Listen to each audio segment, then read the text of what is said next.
নমস্কার বন্ধুরা, আমি রবীন্দ্রনাথ বেসরা। তো এই মুহূর্তে আমি রয়েছি টাইগার হিল ইকো পার্কে। আমি অনেক মেসেজ দিচ্ছি, অনেক শর্ট ভিডিও আপলোডের মাধ্যমে মেসেজ পৌঁছাচ্ছি লোকের কাছে।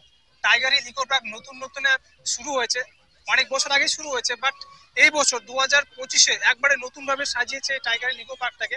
আমি অনেক পাবলিক ভিউ নিচ্ছি, ঠিক আছে, অনেক ডেভেলপ আছে, অনেক কিছু এখানে এনেছে খেলনা জিনিস। তো এখানে কিছু বাচ্চারা এখানে পিকনিক করছে, শুধু বাচ্চারা না, বাচ্চাদের সাথে ওনারও আছে, এদেরকে নিয়ে এসেছে, ঠিক আছে। তোমরা দেখতেই পাচ্ছ দাদারা এখানে দাঁড়িয়ে আছে, তাকে জিজ্ঞাসাবাদ করো ওদের কোথা থেকে আসছে, ঠিক আছে। দাদা, প্রথমে তোমার নামটা বলো। আমার গুড নেম বেঞ্জামিন টুডু। আচ্ছা, বেঞ্জামিন টুডু। আমি স্কুলে টুডুস ফ্যামিলি ইংলিশ একাডেমি, যেটা ক্যানপুকুরে আছে স্কুলটা। আচ্ছা আচ্ছা। আমাদের সেশন স্টার্ট হয়েছে 2024-এ। আচ্ছা। 25-এ আমাদের যেটা নিউ ব্যাচ আর ওল্ড ব্যাচের সঙ্গে হোস্টেল বয়স এরা সব আমাদের ডে স্কলার বাচ্চারা আসেনি, হোস্টেলের বাচ্চা আছে। তো এদের নিয়ে আমরা পিকনিকে এসেছি এই স্পটে। আর আমার একটু বেঙ্গলিতে উইক আছে, সো যদি একটু ভুল হয়ে যায় তাহলে মাফ করে দেবেন, ঠিক আছে। আচ্ছা, এই প্রথমবার আসা হচ্ছে? হ্যাঁ, ফার্স্ট টাইম আসা হয়েছে। এই জায়গাটা শোনা হয়েছে আগে 5-6 বছর থেকে শুনছি টাইগার হিল, কিন্তু এই বছরটা যেটা ডেকোরেশন করেছে, যেটা ভালো করে একটা পার্ক তৈরি করছে বলে। আচ্ছা আচ্ছা। আর তার জন্য ফার্স্ট টাইম এসেছি। কতগুলো বাচ্চা আছে এখানে? 64+ স্টুডেন্টস আছে, স্টাফ 20+ স্টাফ আছে। আচ্ছা আচ্ছা। আপনারা কি দিয়েছেন, গাড়ি দিয়ে? হ্যাঁ, গাড়িতে একটা ভ্যান আছে, বোলেরো, বিভিন্ন ভেহিকলস আছে ট্রান্সপোর্ট। এসে কেমন লাগছে আপনাদের? এখানে মোটামুটি ভালো লাগছে, কেন কি স্পেস অনেকগুলো আছে, ওয়াটারের ফ্যাসিলিটিস আছে, টয়লেটের ফ্যাসিলিটিস আছে, ইলেকট্রিক ফ্যাসিলিটিস আছে, বাচ্চাদের জন্য আউটডোর যেটা গেমস গুলো আছে, খেলাধুলা করার জন্য, মানে অনেক স্পেস আছে এখানে ভাবতে গেলে এখানে। তো আপনার কি মনে হয় যে আরো কিছু দরকার, বা আপনার কি মানে একটা ডাউট ফিল হচ্ছে যে এটা জিনিস থাকলে ভালো হতো, ওটা থাকলে ভালো হতো? এখন দেখতে গেলে স্টার্টিং হচ্ছে, কনস্ট্রাকশন চলছে কাজের, অবশ্যই সবকিছু আশা করি যে সবকিছু ভালোই হবে।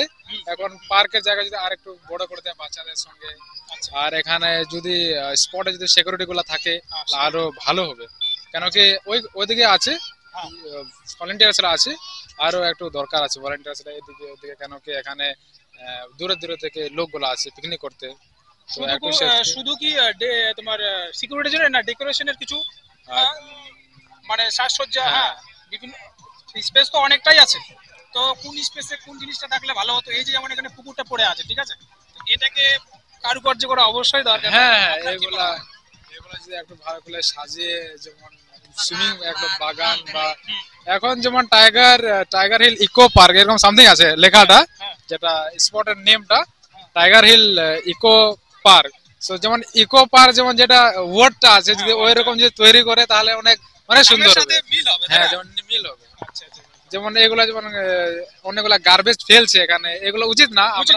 আমরা এখানে করবো যে রিকোয়েস্ট করবো যে এখানে যেমন ইকো পার্ক যেমন আমাদের একটু ক্লিন রাখি, যেগুলা প্লাস্টিক গুলা ফেলছে যেমন ওইগুলা নিয়ে যায় আর কি, আরো অন্য জায়গাতে যেমন ডাম্প করি এগুলা, কেন কি এটা ইকো পার্কটা অনেক সুন্দর জায়গা পার্ক, এখানে নোংরা গুলা একটু এখানে ফেলছে, তাই অবশ্যই অবশ্যই অবশ্যই। তো একটা ইস্যু থেকেই যাচ্ছে পার্কের। হ্যাঁ, এখানে একটা ছোট্ট একটা পন্ড আছে, ঠিক আছে, এটাতে জল নেই অবশ্য। তো এখানে অনেক গার্বেজ ফেলেছে। এটা টাইগার হিল ইকো পার্কের কর্তৃপক্ষের কাছে আমি এটা রিকোয়েস্ট করবো যে গার্বেজ গুলো যে ফেলছে তৈরি হচ্ছে, এগুলো একটু পরিষ্কার করার, আর যথেষ্ট পরিমাণে এটা সাফ করা দরকার, ঠিক আছে। তো থ্যাংক ইউ দাদা, থ্যাংক ইউ। ধন্যবাদ।